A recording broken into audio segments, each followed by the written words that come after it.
by riding on a boat like this, itong sinakyan ng ating mga ninuno, thousands and thousands of years ago. This is a way of showing to them, nandito kami noon pa, bago kayo natutong maglayag. 2 linggong naglayag ang pinakamalaking replika ng balangay sa Pag-asa Island sa lalawigan ng Palawan sa may West Philippine Sea. Ayon kay Art Valdez, ang team leader ng grupong Kaya ng Pinoy, hindi nakilala ng mga Chinese Coast Guard ang kanilang sinasakyang balangay dahil gawa lang ito sa mga luma at maliliit na kahoy. Kaya matagumpay nilang naiwagayway ang bandila ng Pilipinas pagdating nila sa Pag-asa Island. Kahoy lang naman kami. But since they don't know anything, they don't know how to deal with us. Of course, mayroong plano na umikot-ikot sa amin, hindi din nila alam because wala kaming bandila. Only when we entered Pag-asa, we raised the flag.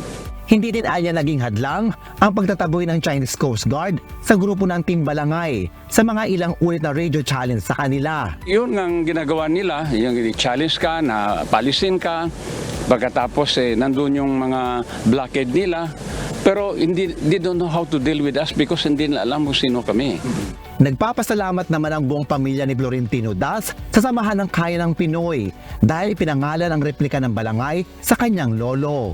Ikinuwento din ni Nanay Gloria Chavez kung paano naging parte ng kasaysayan ang kanyang lolo na nakilala sa buong mundo bilang kauna-unahang naglayag patawi sa Pacific Ocean gamit ang bangkang gawa sa kahoy noong 1955.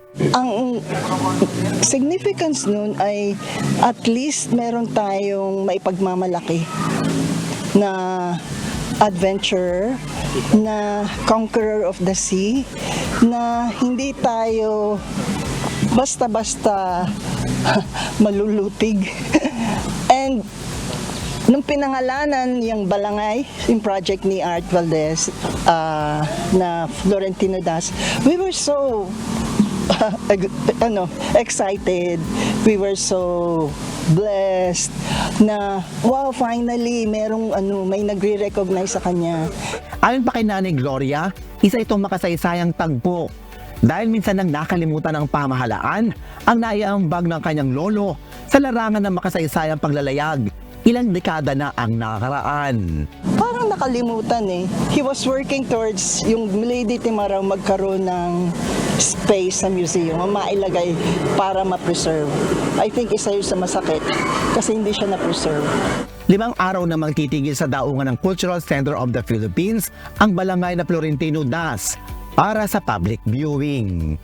Hari Ilagan, UNTV, News and Rescue, Diyos ang aming sandigan, serbisyo publiko ang aming pinahalagahan.